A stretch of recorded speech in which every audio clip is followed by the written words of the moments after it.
कि कितना अहम हो जाता है अपने आप को बचाना। और इसी पर चर्चा करने के लिए बेहद ख़ास मेहमान हमारे साथ जुड़े हुए हैं। Nishant Kumar, director 14C MHA यानी कि जो विंग बनाई गई है साइबर क्राइम से निपटने के लिए, उसके डायरेक्टर निशांत जी, बहुत बहुत स्वागत है आपका इस शो पर। पहला सवाल मेरा यही है कि NPCI ने जिस तरह से एडवाइजरी जारी की, डिजिटल अरेस्ट, ये शब्द सुनकर ही लोग डर जाते हैं। सबसे पहला स्टेप, अगर आप डिजिटल अरेस्ट का शिकार हैं तो एक आम जो शहरी है, एक आम नागरिक है, उसका क्या होना चाहिए? निशांत जी। देखिए, एक मैं छोटा सा संशोधन करूंगा। ये जो मैं यहाँ आया हूँ, आई एम फ्रॉम I4C, ये Indian cyber crime coordination centre है जो गृह मंत्रालय के अंतर्गत साइबर क्राइम के रोकथाम और होने के बाद उसके जो अनुसंधान और अन्वेषण और जो कार्रवाइयां होती हैं उसके लिए एक नोडल एजेंसी के रूप में कार्य करता है।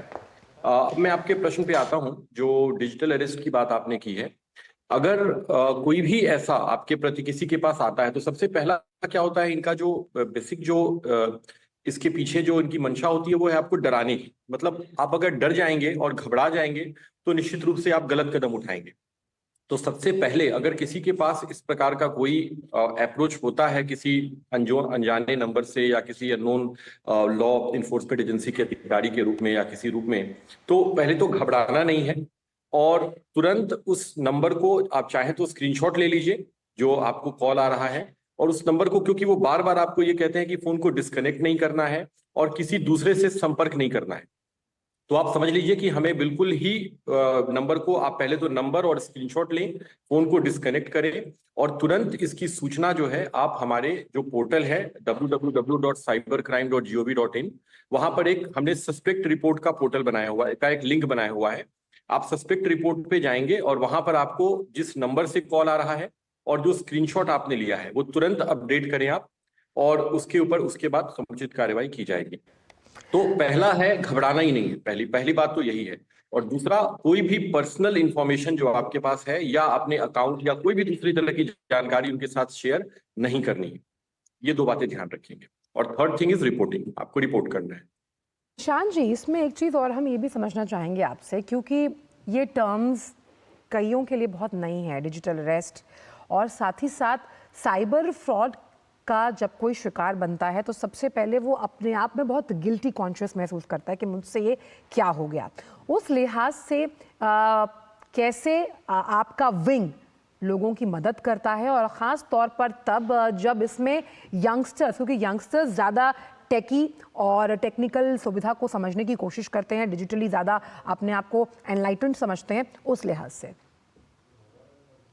देखिए, पहले तो यह है, जो हमारे पास प्रतिदिन करीब 6000 के आसपास कंप्लेंट्स आते हैं और उसमें हर आयु वर्ग के और हर आय वर्ग के लोग और हर, आप कह सकते हैं, तबके के लोग उसमें शामिल होते हैं जो कंप्लेन करते हैं। तो ये जो आजकल साइबर अपराध हो रहे हैं ये कोई किसी खास मतलब सेगमेंट तक सीमित नहीं है, तो सभी इसके शिकार हो रहे हैं। लेकिन और अपराधी जो है वो नए नए तरीकों के साथ आ रहे हैं। आप जैसा कि देख सकते हैं, डिजिटल अरेस्ट आपने कहा एक नया नाम है, उसी प्रकार से एक साइबर स्लेवरी का नाम आता है, जिसमें कि विदेशों में, दक्षिण पूर्वी एशियाई देशों में ले जाकर लोगों को फर्जी नौकरी के नाम पर और वहां उनसे जबरन साइबर अपराध कराए जाते हैं। तो निश्चित रूप से, चूंकि ये जो सूचना प्रौद्योगिकी की क्रांति अभी नए रूप में और बहुत तेजी से हमारे देश में आई है, तो इस तरह के अपराध भी जो है वो नए तरीके से आए हैं, और शायद इसीलिए एक नए, जो आप कह सकते हैं, डिपार्टमेंट की जरूरत पड़ी या एक नए यूनिट की आवश्यकता पड़ी हमारे गृह मंत्रालय में, जिसको हमने साइबर क्राइम कोऑर्डिनेशन सेंटर का नाम दिया I4C। यहाँ पे आपको ध्यान देने की बात यह है कि जो मैं बताना चाह रहा था कि इसमें, क्योंकि आप देख सकते हैं, जो साइबर अपराध है वो कोई सीमा में बंधा हुआ नहीं है, क्योंकि एक राज्य में से दूसरे राज्य में, एक देश से दूसरे देश में इस प्रकार के अपराध किए जाते हैं, और आमतौर पे जो कानूनी व्यवस्था है वो क्या होता है, वो राज्यों का विषय होता है।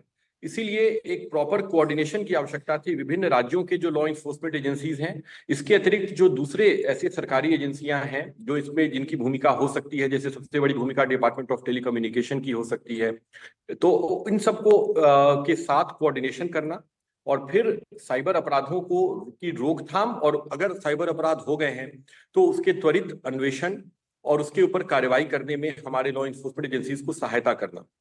इसके लिए जो हमारा ये I4C भारतीय साइबर अपराध समन्वय केंद्र है वो कार्य करता है और इसका गठन किया गया है। अब जो आपने पूछा कि अगर जो नए प्रकार के, जैसा कि मैंने बताया, अपराध आ गए हैं, डिजिटल अरेस्ट है, या दूसरे जो मैंने नाम बताया साइबर स्लेवरी है, इन्वेस्टमेंट फ्रॉड्स एक हो रहे हैं जिसमें कि बहुत अधिक मात्रा में लोगों के पैसे जा रहे हैं। और इसमें क्या होता है, आपको फेक जो है वो ऐप डाउनलोड करा दिए जाते हैं सोशल मीडिया ग्रुप्स के माध्यम से, जहां पर आपको पैसे बहुत तेजी से बढ़ाने का लालच दिया जाता है। तो मैं लोगों को ये बताना चाह रहा था कि हमें कैसे समझेंगे हम कि ये कोई साइबर अपराध हो रहा है हमारे साथ, या हम इससे कैसे बचें।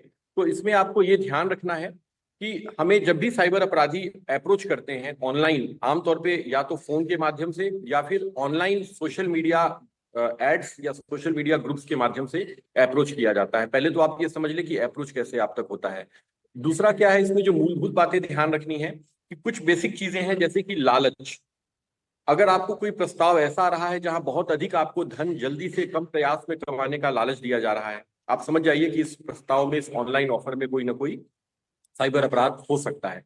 दूसरी प्रकार से डर है, जो हमें डिजिटल अरेस्ट की बात कर रहे हैं, या एक और अर्जेंसी दिखाया जाता है जिसमें ये बताया जाता है कि आपका फोन या सिम है वो 2 घंटे में बंद हो जाएगा, या फिर आपकी बिजली कुछ घंटों में काट दी जाएगी। इस प्रकार से एक सेंस ऑफ अर्जेंसी या डर क्रिएट किया जाता है। और तीसरा है जहां पे हम लोग लापरवाही के शिकार होते हैं, जैसे किसी अनजाने नंबर से कोई वीडियो कॉल आया और आपने तुरंत उस वीडियो कॉल को उठा लिया, या फिर किसी अननोन व्यक्ति का फेसबुक या सोशल मीडिया, जो आपने बोला कि आजकल के जो यंगस्टर्स हैं बहुत यूज करते हैं, तो वो अनजाने नंबरों से, अनजाने लोगों के आए हुए फ्रेंड रिक्वेस्ट को स्वीकार कर लेते हैं। उसके बाद क्या होता है, 2-4 दिनों तक बात करने के बाद उनसे या तो उनके फाइनेंशियल डिटेल्स ले लिए जाते हैं, या फिर उनकी निजी जानकारियां ले ली जाती हैं। और अभी कई दिनों में देखा गया है, जो डेटिंग या मैट्रिमोनियल जो एप्स हैं उनके माध्यम से दोस्ती करने के बाद लोगों से कोई खास इन्वेस्टमेंट ऐप डाउनलोड करवाया जाता है, जहां लोगों के पैसे इन्वेस्ट करा दिए जाते हैं। तो इन सभी चीजों से, और एक और चीज मैं ध्यान दिलाना चाहूंगा, आजकल एक क्यूआर कोड का बहुत चल रहा है। जैसे हम आमतौर पे यूपीआई में क्या होता है, क्यूआर कोड स्कैन कर लेते हैं। तो हमें बहुत ध्यान रखना है कि हम जो भी क्यूआर कोड स्कैन कर रहे हैं वो सही स्रोत से आया हुआ है, और स्कैन करने के बाद हमें उस जो क्यूआर कोड का जो ओनर है उसका नाम वगैरह प्रॉपर जांच करके तभी हमें कोई पेमेंट करनी चाहिए। तो ये कुछ जानकारियां हैं, चीजें हैं जो लोगों को ध्यान में रखना चाहिए। और मैं एक चीज और बताऊंगा, इसमें जो रोकथाम के लिए जागरूकता बहुत बड़ी चीज है, क्योंकि जागरूकता ही आप कह सकते हैं सुरक्षा की पहली पंक्ति है। आपके पैसे अगर आप गलती से शिकार हो गए, तो हमारा जो ये साइबर क्राइम कोऑर्डिनेशन सेंटर है, हम लोग एक national cyber crime helpline number चलाते हैं 1930। मैं रिपीट कर दूंगा, 1930। ये सबको याद होना चाहिए। इस पे जल्दी से जल्दी आपको कंप्लेन लॉन्च कराना है अगर आपके पैसे कहीं भी इस तरह से या किसी प्रकार का साइबर अपराध हुआ है। दूसरा जो एक विकल्प है, वहां पर आप www.cybercrime.gov.in इस वेबसाइट पे जाकर के आप अपनी कंप्लेन को दर्ज करा सकते हैं। दो चीजें हैं, लेकिन सबसे इंपॉर्टेंट मैं कहूंगा, हम लोग एक गृह मंत्रालय का I4C जो है, ये एक सोशल मीडिया हैंडल हम चलाते हैं साइबर दोस्त के नाम से। तो जो भी लेटेस्ट इस तरह के अपराध हो रहे हैं, चूंकि हमारे पास बहुत सारे कंप्लेन आते हैं, हम डेटा एनालिसिस करते हैं, तो हम वो लेटेस्ट अपराधों के बारे में जानकारी जो है वो हम उस सोशल मीडिया हैंडल साइबर दोस्त पे डालते हैं। तो लोग अगर फॉलो करेंगे तो उनको बहुत जल्दी अवेयर रहेंगे कि क्या लेटेस्ट।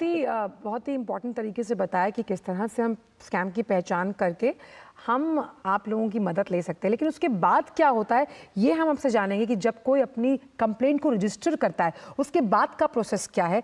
हम अपने दर्शकों से करेंगे साझा ये जानकारी भी, लेकिन फिलहाल वक्त एक छोटे से ब्रेक का है इकोनॉमी टुडे में, और इस पर चर्चा जारी रहेगी जब हम बात कर रहे हैं कि आखिरकार डिजिटल अरेस्ट से बचने के उपाय और समाधान है क्या।